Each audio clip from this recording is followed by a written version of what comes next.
हम पिछले सात साढ़े सात साल में जब से प्राइवेटाइजेशन मिनिस्ट्री अलहदा हुई है उसके बाद से एक भी कोई कामयाब प्राइवेटाइजेशन अभी तक नहीं कर सके हैं। इसकी वजह क्या है? हम पीआईए को भी प्राइवेटाइज करना चाहते हैं, कमीशन भी इस सिलसिले में अच्छा काम कर रहा है, लेकिन उसके बावजूद भी अभी तक मुमकिन नहीं हो पा रहा। क्या वजूहत हैं आपकी नज़र में? जी thank you.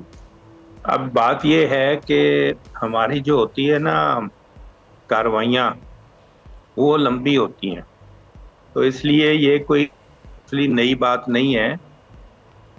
Various activities, if you look back on the privatisation list, तो कई चीज़ें हैं, कई इदारे हैं जिनका वो पहले कहा गया कि जी ये करना है, फिर कर रहे हैं, फिर उसके बाद वही डिले वाली बात चलती है। और इसी तरह से आप पीआईए की बात आप जो कर रहे हो ना, अब उसमें भी यही हो रहा है कि बस जी अब अगला फलानी डेट पे ये हम कर रहे हैं और हो जाएगा, लेकिन वो फिर अभी तक नहीं हो रहा।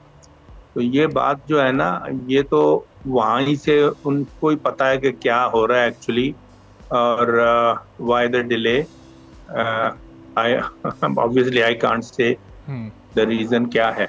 तो अब्दुल्ला साहब, ये जो बिडिंग का प्रोसेस होता है, ये मामला यहाँ तक पहुँच क्यों नहीं पा रहा? 6 बड़े मेन प्लेयर, 6 खरीदार मौजूद हैं।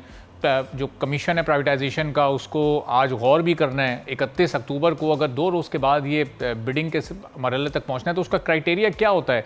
क्या कोई बहुत ज़्यादा मुश्किल और पेचीदा रिक्वायरमेंट्स होती हैं जो इस वक्त हमारे जो ख़रीदार हैं, बायर्स हैं, वो पूरी नहीं कर पा रहे हैं?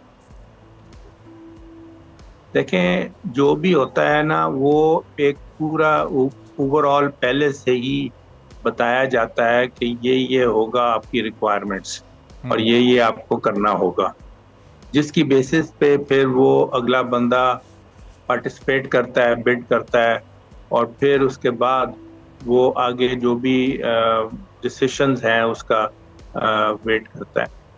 तो ये चीज़ जो है ना, अब ये बेसिकली एडमिनिस्ट्रेटिव साइड है प्राइमरीली, जिसका अब डिले वाली बात जो है ना, वो उनका फैक्टर है, और क्यों कर रहे हैं और क्यों हो रहा है, that's a question mark at the moment. Subscribe करें और बेल दबाएं ताकि कोई खबर रह न जाए।